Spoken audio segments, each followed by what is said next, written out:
The news of Donald Trump's sweeping election victory in the U.S. is still sinking in today, and in some cases the reaction is alarming. Prime Minister Trudeau is joining Premier Doug Ford in saying they hope to work with Trump's new administration.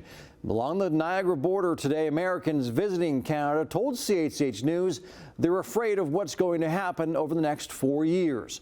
Al Sweeney was in Niagara Falls today and joins us live with the latest. Al? Adam, Americans we spoke to today fall into two groups. Some didn't want to go on camera, indicating they didn't want to be seen on TV speaking out for or against Trump. Others said they're now living in fear. For Americans visiting Canada today, concern about their homeland. Scariness. I'm scared. Legit, I'm scared. With Trump due to be sworn in again as president in January, some Americans said his next term could be tough. And then I expect my liberties to be infringed upon as a woman, so that's pretty frightening. Diminishing rights for women, healthcare being minimized, just a lot of hopelessness. Yeah. Wow. So people are really shaken up in the States. It feels like a death. It feels sad. They say Trump is unpredictable. I just don't know what he's going to do. Yeah, I just don't. He says a lot of things that are very scary. Yeah, if you say it, do you mean it? I don't know. I'm scared. Stress. Stress. Definitely. I don't think it's gonna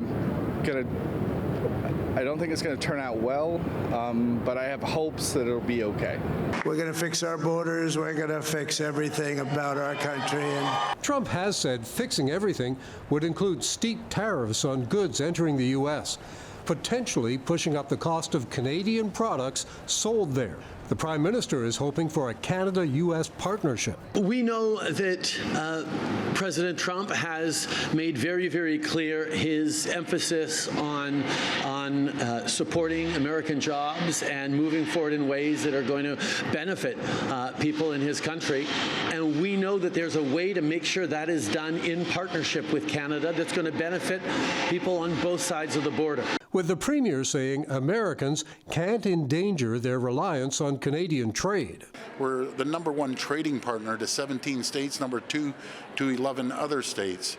And we have something that they'll always want, and that's our critical minerals and our energy. There's also concern about a Trump crackdown on illegal immigration along the Mexican border and the impact on Canada. it's going to be called a Trump mass deportation because we have no choice. We have no choice. I can see it being harder for people to get on over the border. I know that he says that, he has no problem with people coming over illegally and stuff like that, but the border is just going to be tighter in general. But with a rainbow in the mist over Niagara Falls, Americans we spoke to say they're hoping to get through it. I think we'll survive it. I think it'll be okay. And we often hear at times like this about Americans thinking of moving to Canada. One American we spoke to today said she's doing postgraduate work and is looking into Canadian universities.